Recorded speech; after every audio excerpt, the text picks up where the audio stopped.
Bonjour, je suis le docteur Joya. Aujourd'hui, j'ai fait une nouvelle vidéo sur la varicocèle.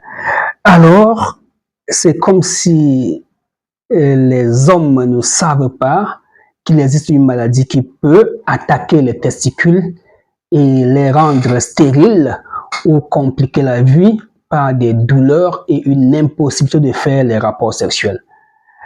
Et malheureusement, les personnes qui me contactent sont jeunes, les moins de 40 ans. Atrophie testiculaire, varicocèle, épididymite, kyste de la tête de l'épidyme, que des gros noms, que des problèmes compliqués. Et lorsque je discute avec ces patients, je demande de prendre un traitement, je donne un certain prix, je les vois dire non docteur, je veux d'abord résoudre le problème de la varicocèle. Vous voyez un jeune homme qui a une azoospermie, une varicocèle associée à une faiblesse sexuelle, qui vous dit non docteur, on gère d'abord la faiblesse sexuelle, la varicocèle, plus tard on va voir les problèmes d'azoospermie. Qu'est-ce que vous en savez, cher jeune homme?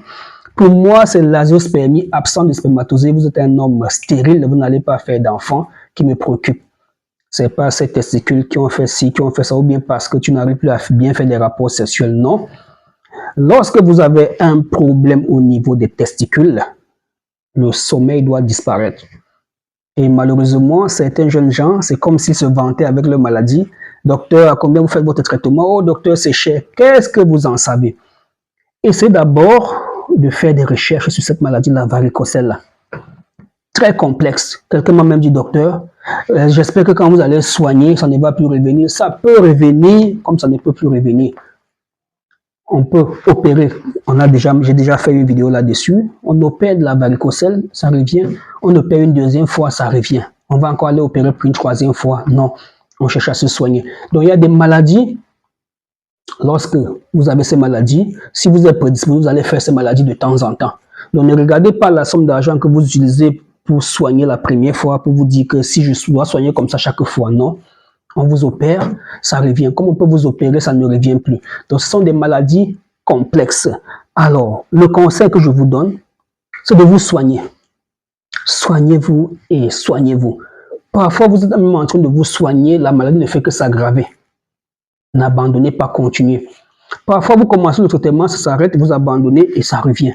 Donc, c'est une maladie casse-tête. Tout ce qui touche l'appareil génital de l'homme, son kiki, son zizi, ses testicules, son sperme, doit être immédiatement soigné. Et je sais que les temps sont durs pour les jeunes hommes vivant en Afrique, les femmes au moins, il y a le mari qui va s'occuper de ça, mais demandez à vos parents de vous venir en aide afin de mettre fin à cette maladie. Je connais quelqu'un du côté du Gabon à qui j'ai fait une faveur parce que les frais d'expédition, c'est pas grave, c'est pas loin. Je lui ai donné un traitement de 4 semaines. D'accord. Il était censé revenir pour la suite parce que je lui ai fait une faveur. Mais jusqu'à présent, il ne vient pas et il m'a dit, docteur, je vais voir si je vais. Ça me fait sourire et je imagine ce jeune homme, plus tard, ça sera la catastrophe, azoospermie.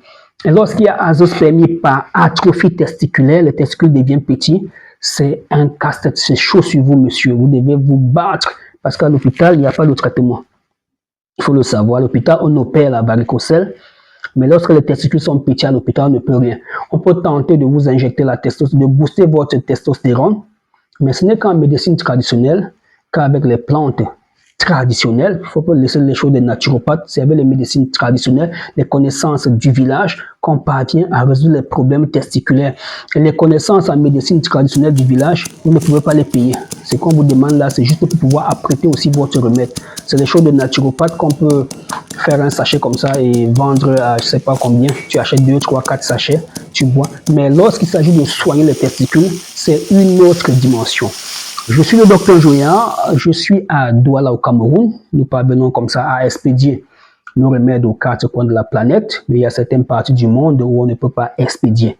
Il faut déjà que je vous le dise, si vous êtes en Amérique latine, l'entrée des remèdes dans le pays sera compliquée.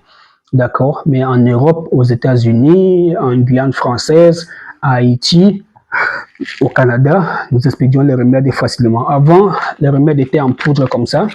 Ça posait des soucis à la douane parce qu'on ne savait pas ce qui est caché dedans. Désormais, les remèdes sont broyés grossièrement comme ça. Donc, on peut voir que ça, ce sont des plantes. Et une fois chez vous, vous allez faire des tisanes ou des décoctions pour les boire. Alors, vous avez un problème avec votre appareil génital. Vous êtes un homme, faiblesse sexuelle, éjaculation précoce, douleur testiculaire, azoospermie, oligospermie, asténo. Prenez le numéro, c'est la nouvelle année, ensemble nous allons acheminer et par la grâce de Dieu, ça ira. Bonsoir.